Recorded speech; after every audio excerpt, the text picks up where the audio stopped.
그 주보에 오늘 몇 가지 넣어드렸는데, 신군사님 찬우 초청장도 들어가 있죠. 또 하나는 뭔가 하면은, 이번 주간에 제가 강화도 이 홍의교회에 사경에 다녀왔는데, 그 예배당 들어가는 입구에 큰 돌에다가 이렇게 쓰여져 있었습니다.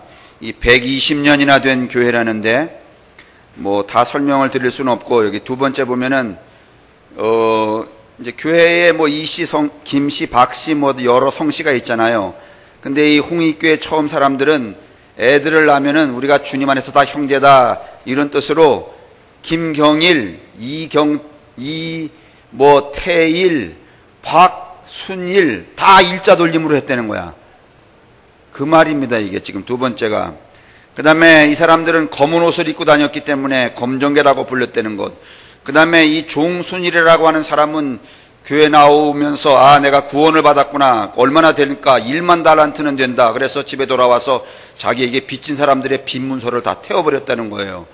이 네 번째.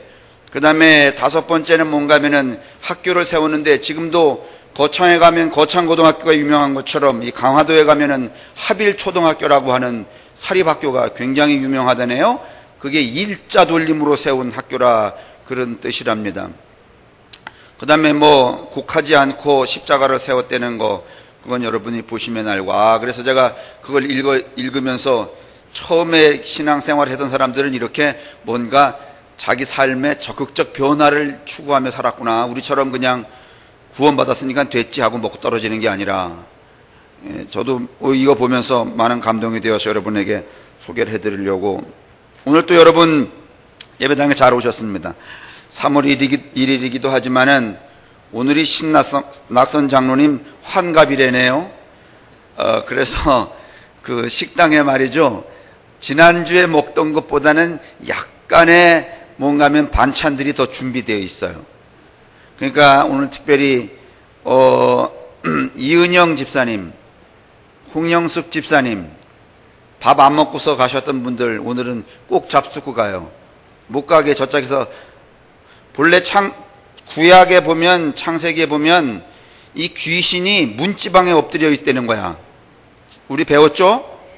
문지방에 엎드려 있다가 여기 있었을 때는 아무 문제가 없어. 문지방을 지나갈 때 나쁜 마음을 먹었거나 아니면 반하는 행동을 하면 탁 들러붙는다는 거야. 옛날에도 그래서 문지방을 비고 자지 말아라 이런 거 있었잖아요. 창세기에 나오는 거예요, 그게. 그러니까 우리는 문지방은 없지만은 지금 제가 점심을 잡숫고 가라 그랬는데 유념하지 않은 분들은 혹이나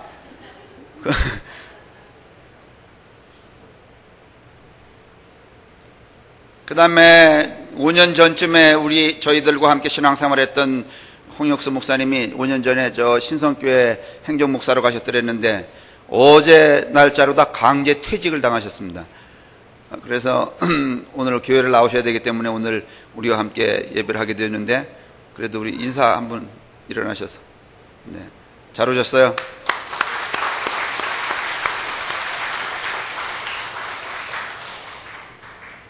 정장로님도 인사를 한지 한번 이렇게. 장로님을 향해서 박수.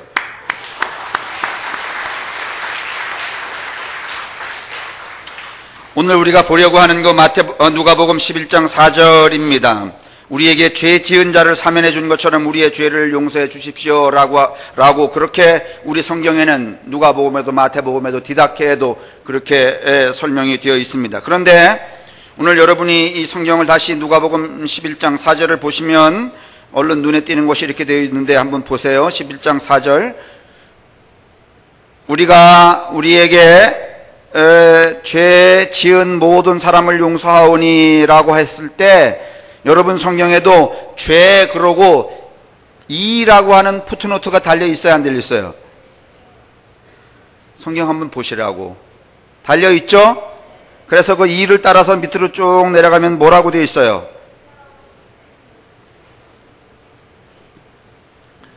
아니 여러분 누가복음 11장 4절을 보시라고.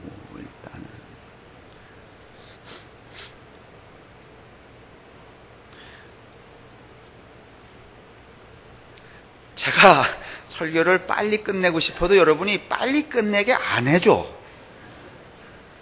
몰라. 11장 4절에 보시면 이렇게 돼 있잖아요. 시작.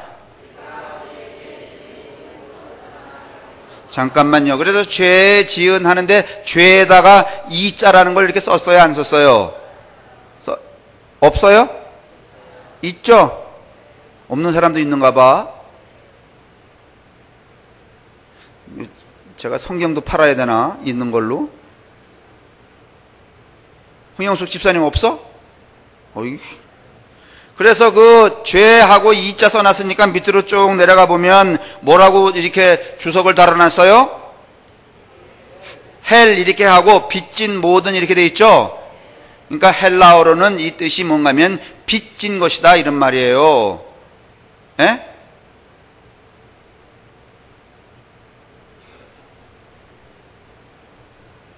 우리 성경에는 죄를 지은 자들이라고 되어 있지만은 성경 밑에 있는 각 줄을 보시면 헬라어에는 이거를 빚지다, 모든 빚이라고 되어 있죠.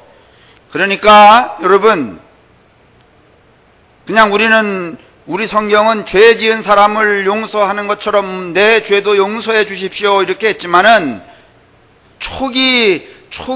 처음에 예수를 믿는 사람들은 오늘 이 본문을 어떻게 또 읽었는가 하면 내가 내게 빚진 사람을 용서해 주는 것처럼 당신은 나의 죄를 용서해 주시오 이렇게 읽기도 했다는 것입니다. 자, 여러분이 성경을 읽을 때 내가 나한테 죄를 진 사람을 용서해 주는 것처럼 내 죄를 용서해 주십시오 라고 그렇게 말하면 조금 거북스러움이 생기죠. 어디까지 죄를 용서해야 되는지, 내가 인간으로서 죄를 용서할 자격이 있는지. 그런데 이 단어를 빚을 진 사람을 빚을 탕감해 주는 것처럼 그러면 그런 불편함이 사그러져요, 안 사그러져요? 사그러지죠.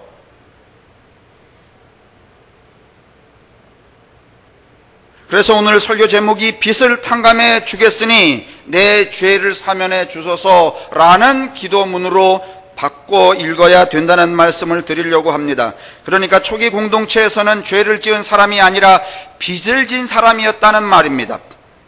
돈을 꾼 사람, 그게 빚진 사람이죠. 채무자, 그게 빚진 사람이죠. 이 빚진 자라는 말은 죄 지은 사람이라고 번역하게 되었는데 이건 왜 그런가 하면 이게 유대인의 사고 때문에 그래요. 유대인들은 뭔가 하면 하나님께 죄를 지은 것을 빚을 졌다 이렇게 이해를 하고 있었습니다. 유대인들은 그러니까 죄를 지면 하나님께 빚 졌다. 근데 오늘 여러분 이 주기도문을 수혜받는 예수님이 자 이제부터는 이런 기도문을 해라 라고 하는 그 대상이 1번 유대인이다, 2번 비유대인이다, 3번 유대인에게서 쫓겨난 인간 같지도 않은 사람들이다. 다시 오늘 예수님이 누더러 이 기도문을 하라고 그랬느냐? 1번 유대인들더러, 2번 유대인이 아닌 사람들더러, 3번 유대인에서 쫓겨난 사람들더러. 정신 안 차리실 거야. 예수님이 오늘 이 기도문을 김씨 보고 한 거야, 이씨 보고 한 거야, 박씨 보고 한 거야, 목사 보고 한 거야, 장로 보고 한 거야, 전우사 보고 한 거야, 권사 보고 한 거야, 유대인 보고 한 거야, 비유대인 보고 한 거야, 유대인에서 쫓겨난 사람들, 그냥 죄인, 그냥 이제나 어떻게 해서든지 죄인인 죄인들 보고 이 기도문을 해라 하고 가르친 거야. 누구? 더 어려워졌어요? 오늘 이 기도문을 하며 살아라 그런 그 대상이 뭔가 하면 유대인은 아니잖아요. 그렇죠. 왜냐하면 유대인에게 이 기도문을 하라고 할 리가 없지. 이미 유대인은 기도문이 있었으니까. 유대인에게서 쫓겨난 사람들, 기도문을 갖고 살 수 없는 사람들을 위하여서 이런 기도를 하라고 가르친 것이 주기도문이라면 그 주기도문의 뜻 중에 유대인이 지녔던 하나님께 죄를 진 것이 빚을 진 거다라고 하는 그런 이해가 오늘 이 대중에게는 의미가 있을까 없을까? 1번 있다, 2번 없다. 있다? 아니 유대인이 아닌데 무슨 유대인의 의미가 필요해요. 유대인이 아닌데 유대인일 때만 뭔가면 하나님께 죄 지은 것이 하나님께 빚진 것이다라고 하는 의미가 필요하지만은 유대인이 아니면 그게 빚과 죄가 상통할 리가 없지. 그러니까 오늘 여기서는 뭔가면 빚을 죄라고, 죄를 빚이라고 해석을 할 수는 있다 없다. 아, 이게 어려우신가 보네 이거 도대체. 그냥 가겠습니다.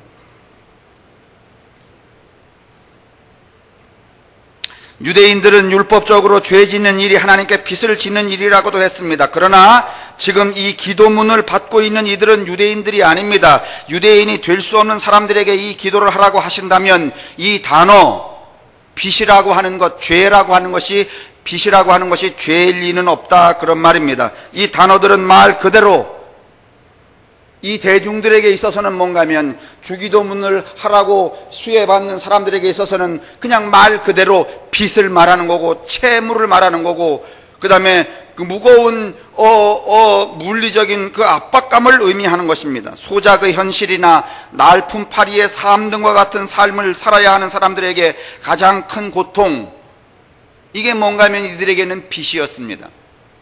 제가 어제 아침에 신문에 보니까 우리나라 이 가계 부채도 1,000조 원을 넘었고, 그 1,000조 원을 모든 우리 국민 5천만 명당 하나씩 나누니까 2,145만 원씩 빚이 있는 거야. 우리도 모르는 사이에 2,145만 원의 빚이 있는 거야. 거기다가 또 마이너스 통장 쓰는 사람, 그 다음에 여기저기 빚진 사람 더하면은 수두룩하죠.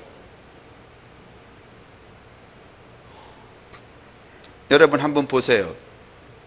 절 보세요. 요즘에 세상에서 가족들과 더불어서 목숨을 끊는 사람들이 1번 빚 때문이다, 2번 죄 때문이다.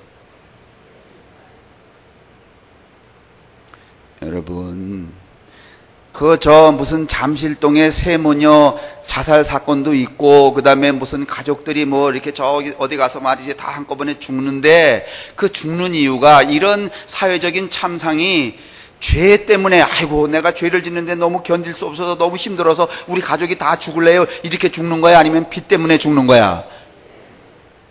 아니, 그 얘기라고. 그러니까 오늘 이 시대를 살아가는 사람들의 삶의 무게가 죄보다는 뭐가 더 무거워서, 빚이 더 무거워서 죽는 거 아니겠어요? 맞죠?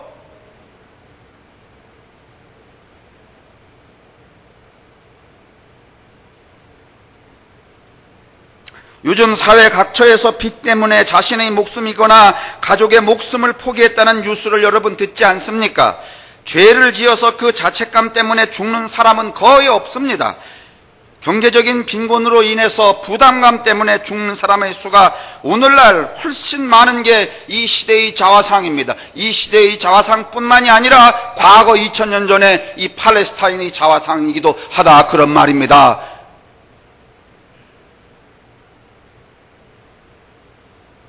만약에 우리가 이 세대에 무슨 죄를 사면할 권세가 있든지 아니면은 빚을 사면할 권세가 있어서 그 둘 중에 하나를 먼저 사면을 하라면, 오늘 우리는 죄의 사면보다는 빚의 사면이 아주 급선무입니다. 빚을 이만큼 지고 있는데 우리 날 보고서는 너 죄부터 회개하라, 이거는 여러분 우리 이 무게감의 우선순위에서 이미 밀려나 있는 거라는 거예요.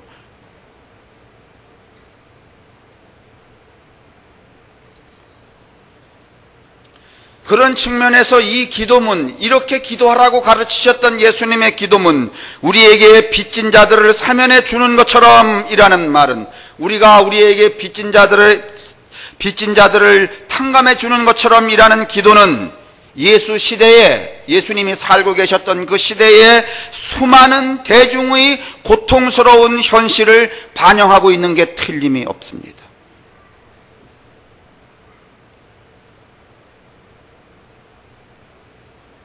그러니까 쉽게 말하면 빚을 이만큼 줘서 지금 빚 때문에 죽을 지경인데, 빚은 아무 말도 안 하고 내가 네 죄를 사해 줄게 이러면은 삶이 가벼워질까요?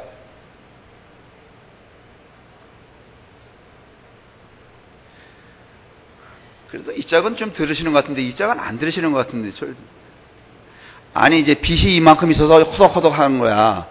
이 사람은 이것 때문에 죽을 지경이야. 근데 이건 모르는 척하고 에이 내가 네 죄 사해 줄게 그러면 할렐루야 하겠냐고. 그럼 뭐부터 탕감해 줘야 되는 거야? 이게 예수님이 살던 시대에 예수님이 만나고 있는 대중의 현실이었단 말이죠. 이것을 고려한 기도문이 바로 오늘 이 11장 4절의 기도문에 해당한다. 그런 말입니다.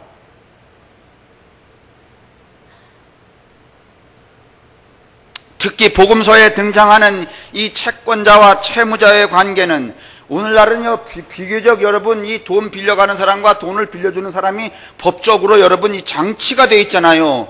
가급적이면 뭔가면 그 누구에게도 기울어지지 않도록. 그러나 고대로 가면 갈수록 여러분 옛날에 양반 쌍놈 하던 시절에 여러분 쌍놈이 양반한테 가서 빚을 좀 빌려가지고 올 때 여러분 이 채무자의 권리가 있을까요? 아니면 그냥 양반이 하는 대로 지 마음대로야? 헛쌍놈이 안 양반한테 가서 돈을 좀 빌리는 거야. 응? 안박순 양반님, 제가 쌍놈인데 돈을 좀 빌려주세요. 근데 빌려가긴 빌려가는데 한 달에 이자를 뭐 2할만 했으면 좋겠습니다. 이거를 말할 수 있어 없어? 없어. 이자는 누가 정해? 에? 헛쌍놈이 아니면 안양반이? 안양반이 정하는 거예요. 여러분 불평등하다는 거예요. 고대로 가면 갈수록 채권과 채무의 상황이 여러분 지금은 그게 법적인 장치로 좀 억압이 되어 있잖아요. 그래서 그렇게 못하도록 되어 있잖아요. 그 다음에 무슨 이율만 양반이 마음대로 정해요? 기간은 누가 정해? 아니 내가 빌려줄 테니까 언제 갚아라. 그거 누가 정해? 빌려오는 허쌍놈이 아니면 안 양반이? 그럼 뭐 기간 정해놔도 뭔가면은 그 기간을 또 지키는 건 지키든지 말든지는 또 누구 마음대로야? 아니까 3개월 만에 갚아라 그랬다고 해서 내가 처석같이 믿고 그러면 3개월 열심히 해갖고 헛쌍놈이 내가 이걸 해갖고선 갚아야지. 그런데 2달 지난 다음에 안 양반이 이제 갚아. 그러면은 끽소리가 있어 없어? 아니 남의 돈이라 그러지 말고 좀 따박따박 대답 좀 해보세요. 석 달 말했는데 2달 만에 달라 그러면 돼 안? 여러분 여기서 찍소리 아니 무슨 말씀이십니까? 3개월이는데 어떻게 2개월입니까? 이런 대꾸가 필요해 안 필요해? 안 필요해. 그 다음에 또 저 안 양반이 저보고 뭐라는가 하면은 너 돈 못 갚지? 그땐 처지가 못 갚아 3개월 만에. 그러니까 네 마누라 내 거야 예를 들면. 그러면 거기에 이의를 달 수가 있어요 없어요?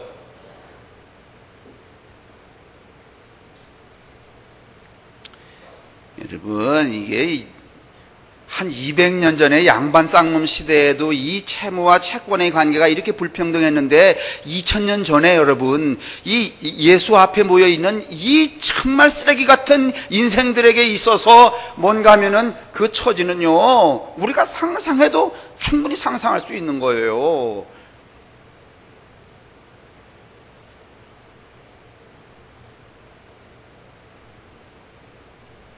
예수님 당시에도 채권자와 채무자는 뚜렷한 권력의 차별 속에서 설정이 가능합니다. 당연히 채무자의 권리라는 게 있지 않습니다. 그 무권리 중에 하나가 이자를 채권자가 마음대로 정한다는 것, 채무의 기간도 채권자가 제멋대로 조정할 수 있다는 것, 그리고 그 채권에 대한 행동, 어떤 행위도 뭔가 하면은 얼마든지 이 채권자가 뭔가면 임의로 네 땅을 뺏는다든지 자식을 노예로 가져온다든지 마누라를 노예로 가져온다든지 얼마든지 할 수 있는 것이 뭔가면 이때 당시의 정황이었단 말이죠.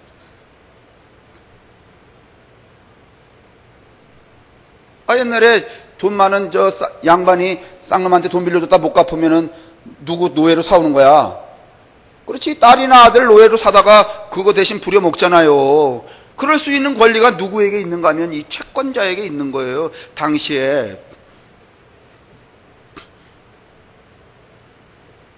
당시 채무자들은 애초부터 상환 능력이 없는 상태에서 빚을 지는 게 상식입니다.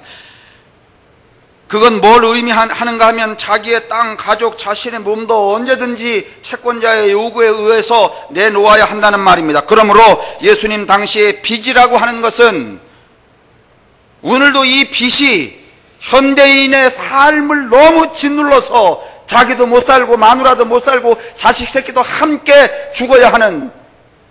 그래서 이번 국회에서 뭐예요? 지난번에 80만 원 남겨놓고서는 새 모녀가 자살한 거, 그거 법 만든다는 거 아니에요? 여러분, 그게 지금도 있는데, 여러분, 이 성경 속에 2000년 전의 말이죠.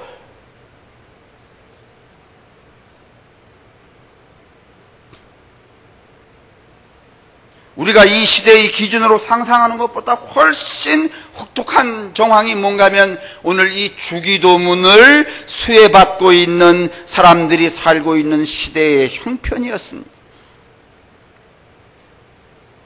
주님의 기도는 이런 혹독한 현실 가운데서, 그런 한가운데서 빚을 탕감하는 행위를 말하는 것입니다.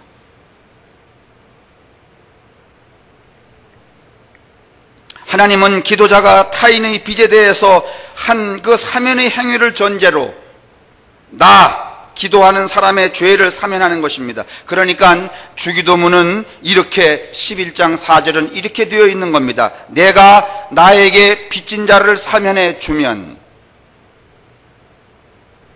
한번 따라 하실래요? 내가 나에게 빚진 자를 탕감해 주듯 하나님은 내 죄를 탕감해 주소서. 김정민 권사님, 이해가 되시죠?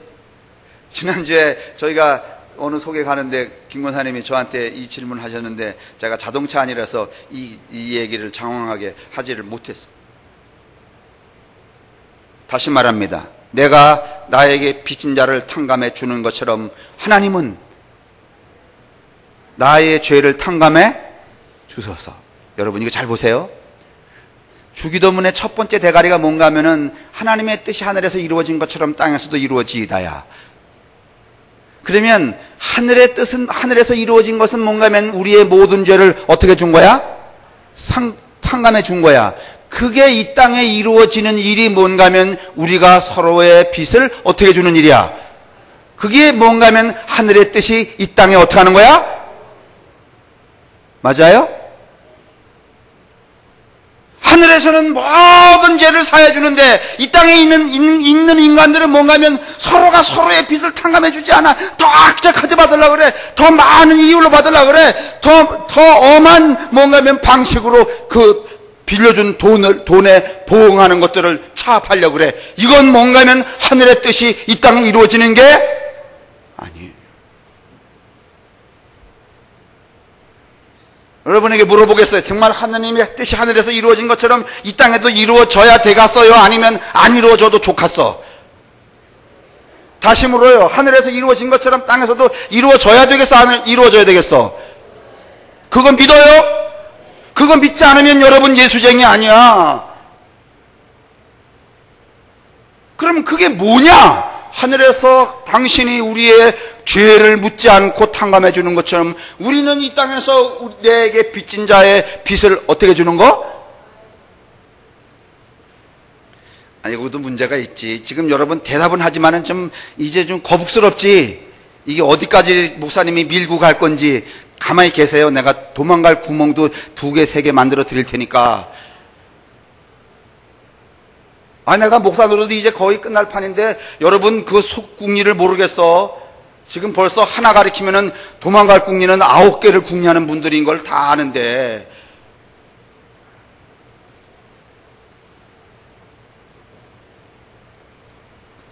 요즘에 이제 제가 여기 사경에 나가고 저기 사경에 나가니까 지난주에 윤 장로님이 요새 왜 그렇게 바삐 다녀봤자 여러분 일단 사례비 안 받고 돌아다니니까 내 돈 쓰는 게 더 많아. 그러니까 난 손해고, 두 번째 여기서도 35년 동안 깨우친 바가 별로 여러분을 깨우치지 못하는데 가서 여러분 이틀이나 한 서너 시간 한다고 뭐 쥐뿔이나 깨지겠어? 그게 가능성 없어. 그 왜 가냐? 저를 부르는 분들이 대부분 제 후배잖아요. 어떻게든지 그 후배가 먹고 사는데 내가 좀 보탬이 될까 하고. 그러고 가는 거지. 뭐 가서 3시간 해갖고 말이지. 그게 뭐 인간이 달라지겠습니까? 안 달라집니다. 저도 힘듭니다. 아주 모르는 얘기 계속 해야 되는 거고, 거기는 1번 2번 가지고는 안 돼. 다 5번까지 가야 돼. 1번 2번 3번 4번. 그러니까 여러분, 아이고 목사님 오늘 또 세게 나오는데 어떻게 해야 되지? 걱정 마요. 도망갈 구멍 내가 4개는 파드릴게.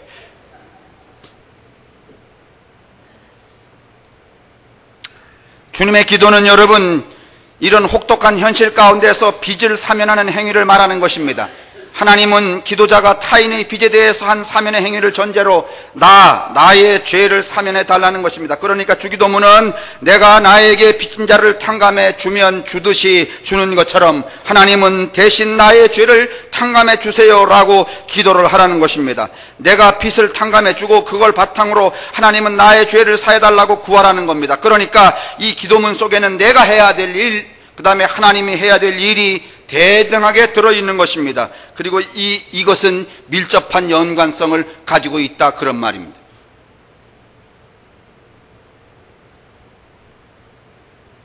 이 기도문을 우리가 지금까지 이렇게 배워갖고 어려운 일이지만은, 아, 그렇구나. 주님이 나의 죄를 사면해 줬으니까 나도 내게 빚진 사람을, 그러면 이런 분이 생길 거야. 일평생 절대로 돈 안 꾸주는 사람이 생길 거야. 왜냐하면 탕감해줘야 되니까. 그렇지?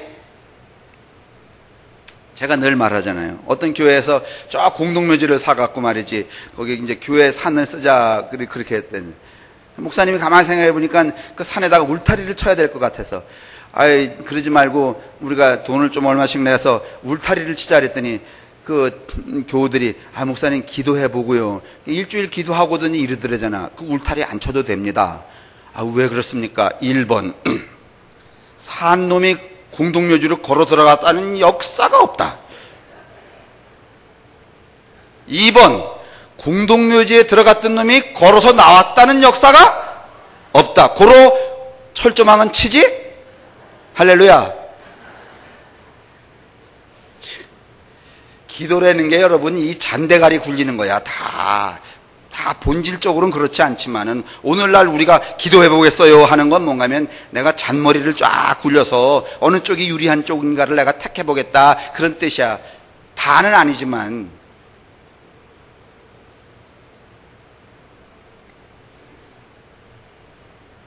내가 빚을 사면해 주고 그걸 바탕으로 하나님은 나의 죄를 사해 달라고 구하라는 겁니다. 그러니까 이 기도문 속에는 내가 해야 될 일과 하나님이 하실 일이 대등하게 들어있는 것입니다. 이 기도는 나의 실천을 전제 조건으로 하나님이 실천을 해야 되는 구조로 되어 있습니다. 이 말은 내가 나에게 빚진 자의 빚을 탕감해 주는 일과 하나님이 나의 죄를 사해 주는 일이 대등하게 존재한다, 그런 말입니다. 이것이 곧 하나님의 뜻이 이 땅에 실현되는 일이기도 하고 하나님의 나라가 이 땅에 이루어지는 일이기도 합니다. 하나님의 나라에서는 우리의 죄를 사해 주시는 것이고, 우리가 살고 있는 이 나라에서는 하나님의 뜻이 이루어지는 일이란 뭔가 하면은 서로가 서로의 빚을 뭐 해주는 일이고,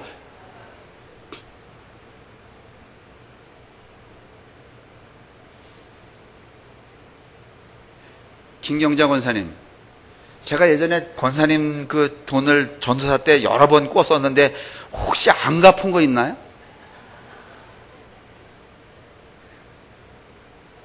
에? 만약에 있다면 그냥 탕감해 주세요.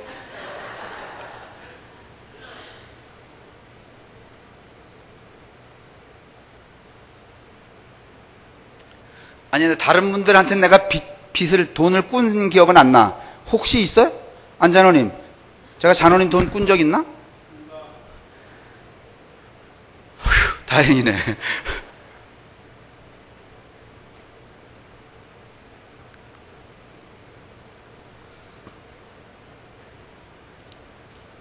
그러니까 이 기도문에서 앞머리는 빚으로 해석돼야, 단어를 설명해야 되고 뒷머리는 죄로 해석을 해야 됩니다. 근데 우리는 그거를 다 내가 나에게 죄진 자를 용서해 주는 것처럼, 그러니까 뭔가 하면 어디까지 해야 되는지, 내가 죄를 용서할 자격이 있는지 뭐 그런 걸 묻게 돼요. 나도 죄인인 주제에. 그죠? 그러니까 그런 의심에 계속 걸려서 아무 꼬라지도 안 일어난단 말이에요. 하지만 여러분, 이제 피해갈 구멍이에요. 이제 여러분이 약간 압박을 느끼실 테니까 이제 피해갈 구멍을 이제 지금부터 몇 가지 하고서는 오늘 설교를 마쳐야 돼요. 왜냐하면 장로님, 신장로님 이 회갑이기 때문에 음식이 많아서 음식 먹는 시간에 우리가 더 많은 시간을 할애해야지 성경 말씀이야 뭐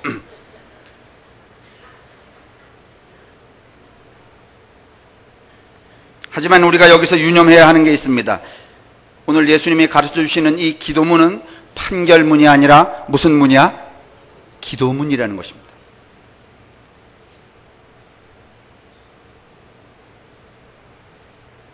이게 무슨 말인가 하면 내가 나에게 빚진 사람을 용서해 주었으니 탕감해 주었으니 나의 빚을 탕감해 주십시오. 이렇게 풀어야 되는 게 아니라 이 기도문은 결과를 전제로 원인으로 가야 된다는 말인데 이 기도문은 뭔가 하면은 하나님이 내 죄를 조건 없이 사해 주신 것처럼 나도 이 땅에 사는 동안 죄를 사할 수 있는 처지는 아니니 나에게 빚진 사람의 빚을 탕감해 주는 삶을 살게 해 주십시오. 그런 말이란 말입니다.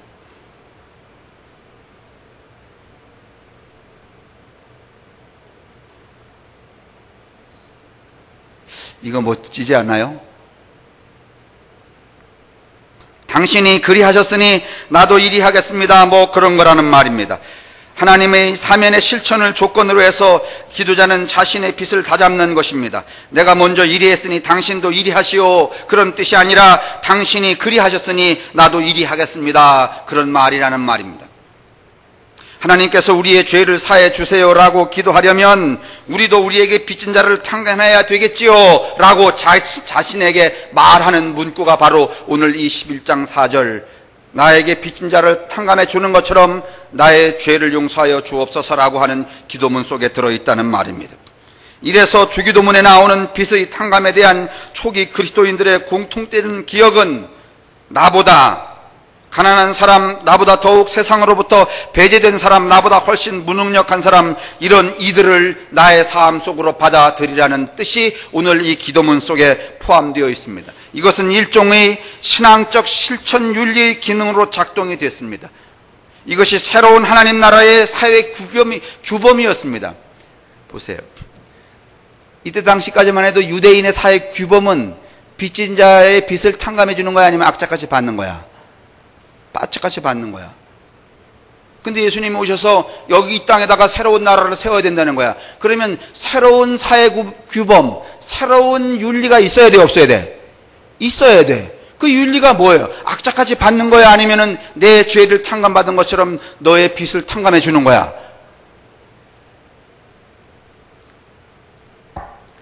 아니, 하나님의 나라가 이 땅에 이루어지려면 어제 살던 대로 그 꼬라지로 그 생각으로 그 방식으로 살면 돼? 아니면 생각을 바꿔야 돼?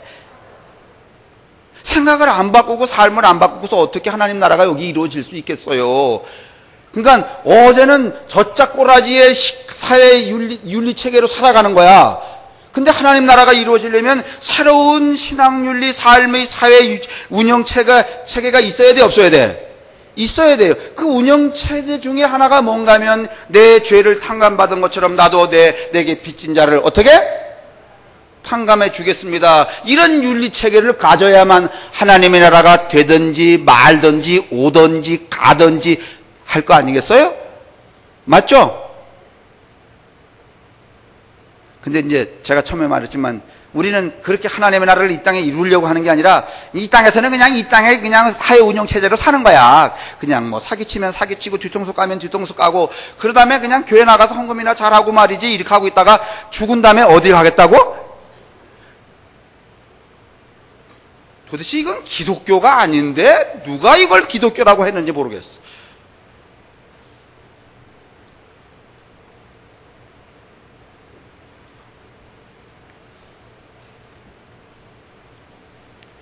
근데 여러분 보세요. 유대인에게서 쫓겨나서 이 가난하고 억압받고 그 다음에 이 비참하게 빚진 자의 삶을 살아가는 이 사람들에게는 이 예수님의 이 기도문이 뭔가 하면은 흡족했지만은 유대인의 입장에서 이 기도문은 여러분 참으로 기분 좋은 기도문이 아니면 더러운 기도문이야. 아니 쉽게 말하면 늘 돈을 꽂으며 살아가는 사람들 입장에서는 이 기도문은 여러분 정말 여러분 듣기가 여러분 중에서도 저기 아름아름 이렇게 저 몇 푼씩 돈 꽂주는 사람들 계시지? 손 들어봐요. 그분들 입장에서는 지금 그 하나님의 내 죄를 사함 받았으니까 당신도 꼭 간 사람들한테 이거 여기 나와 있는 것처럼 그 빈문서 태워버려라. 그러면 오늘 설교는 은혜야 아니면 은혜빵이야? 구원 받으시겠소? 근데 오늘 이 기도문을 유대인의 입장에서 볼 때는 뭔가 하면 자기들이 살고 있는 삶의 체제를 어떻게 하는 거야? 뒤집어? 없는 거지. 불편한 일이죠. 유대인들은 유대인 외에는 빚을 없애주지도 않을 뿐더러 그들의 율법 밖에 있는 모든 사람들은 죄인으로 판결하는 체제였습니다. 그런데 예수님은 지금 유대인에게 쫓겨난 죄인들로 하여금 과감하게 뭐라고 말하는가 하면 빚도 탕감하고 죄도 사하라 이렇게 가르치고 계신 것입니다. 정말 멋쟁입니다. 난 이래서 예수를 믿어요.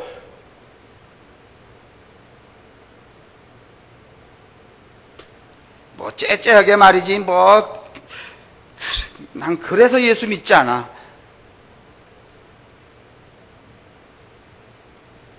그런데 오늘 우리가 이 기도를 되새기는 데는 한 가지 어려움이 있습니다. 피해갈 구멍 하나.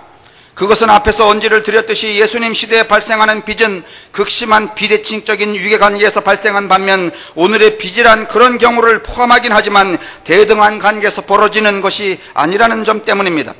오히려 근데 오늘날은 뭔가 하면은 보세요. 돈 꿔주는 사람이 큰 소리쳐 아니면 돈 꿔간 놈이 큰 소리쳐?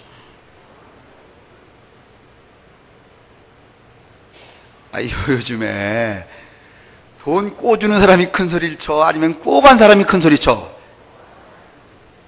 돈 이렇게 권병규 장로님한테 꿔줘서 내가 그러고서 어느 준다는 날 기회를 가갖고서는 장로님 입장에서 이제 사정을 해야 되는 거야. 어떻게 좀 형편이 되면 돈 좀 갚지. 그런데 권장님이 이러는 거야. 기다리라니까!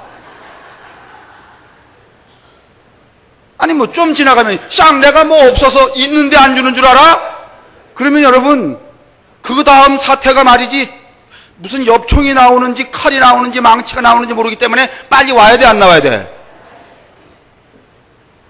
지금 우리가 이런 세대에 살고 있단 말이에요. 완전히 그때하고 이 정황이 달라. 그런데도 뭔가 하면은 그러면 내가 빚을 탕감해 줘야 되냐? 그게 무서워갖고 아이고 안 되겠다 말이지. 이래야 되냐? 이런 문제가 봉착돼 있단 말이죠. 그 다음에 요즘에 돈을 꾼다는 것은 뭔가 하면 정상적인 채권과 채무 관계보다는 사기치는 경우도 있어 없어? 예? 지금 막 우리 애가 말이지 뭐 그냥 병원에서 막 수술을 안 하면 큰일인데 근데 이게 거짓말이야. 사기친 거야. 그러면 그때도 채무란 말이에요. 그러면 그때도 탕감해줘야 돼? 그런 인간한테도? 아니면 끝까지 가서 고른 놈은 받아야 돼? 예를 들면 이런 예외의 정황이 오늘 이 시대에는 너무 많이 등장해 있다는 거예요. 맞아요? 안 맞아요? 그러니까 일단은 조금 면제가 됐지. 여러분 불편한 이 해석에서부터. 그지?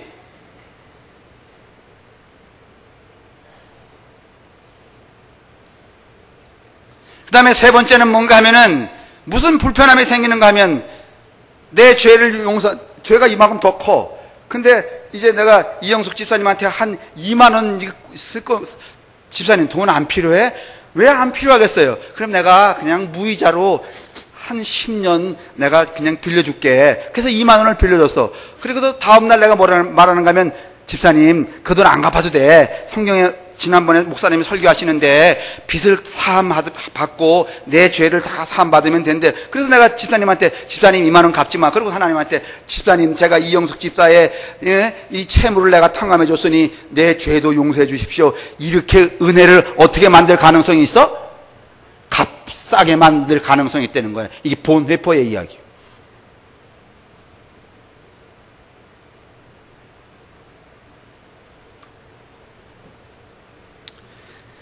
자, 이제 결론하겠습니다.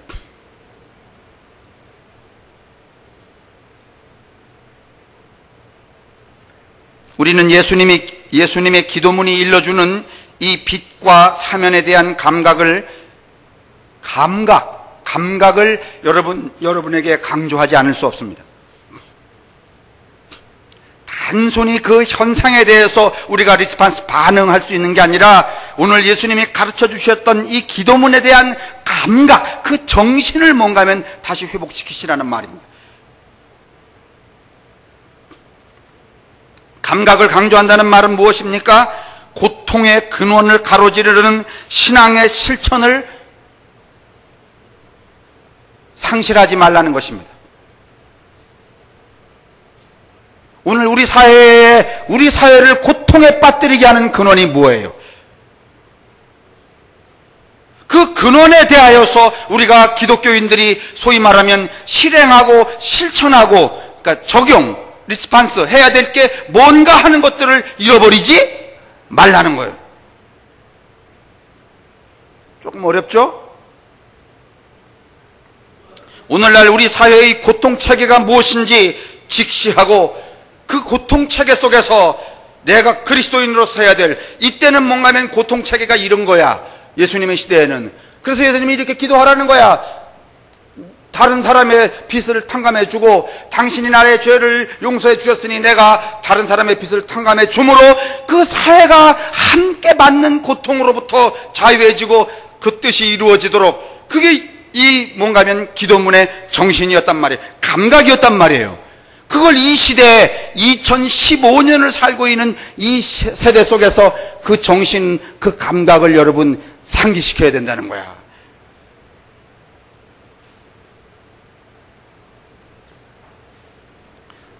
우리 사회를 에워싸고 있는 이 시대의 고통체계가 여러분 세상을 소경으로 만듭니다. 그리고 사람들을 죄인으로 만듭니다. 스스로 죄를 짓지 않았어요. 근데 어떤 가장이 말이죠, 사업을 하다가 크게 망했어.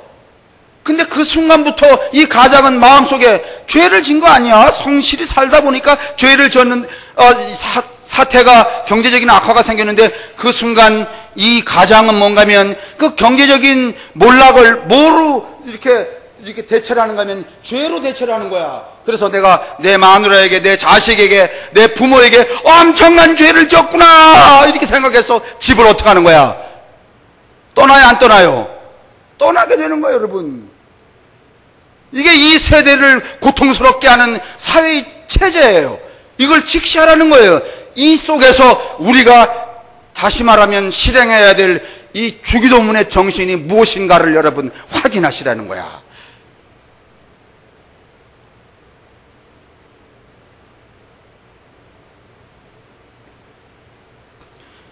이런 사회를 고통스럽게 하는 체제가 사람들을 소경으로 만들어요. 사람들을 죄인으로 만들어요. 그러니 이 시대를 고통스럽게 하는 체제를 직시하고 그것을 비판하고 때로는 전복시키고 그리고 자신을 갱신하겠다는 치열한 자기 투쟁이 오늘 이 11장 4절, 나에게 빚진 자를 내가 탕감하여 주는 것처럼 하나님이여 당신은 나의 죄를 탕감하여 주소서라는 기도문 속에 들어있다는 거예요. 이해되세요?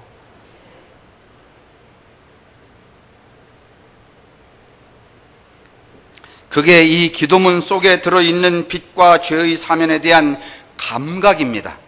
그러므로 오늘날 우리가 이 기도문을 다시 읽고 새긴다는 것은 이런 이 세대에, 이 시대에 치열함을 간직하는 신앙적인 인식과 천이 무엇인가를 묻는 것이어야 한다는 것이죠.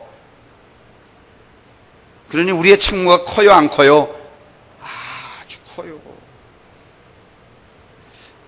11장 4절 한번 읽고 마치겠어요? 11장 4절 시작. 죄는 빼고 핏. 다시 시작.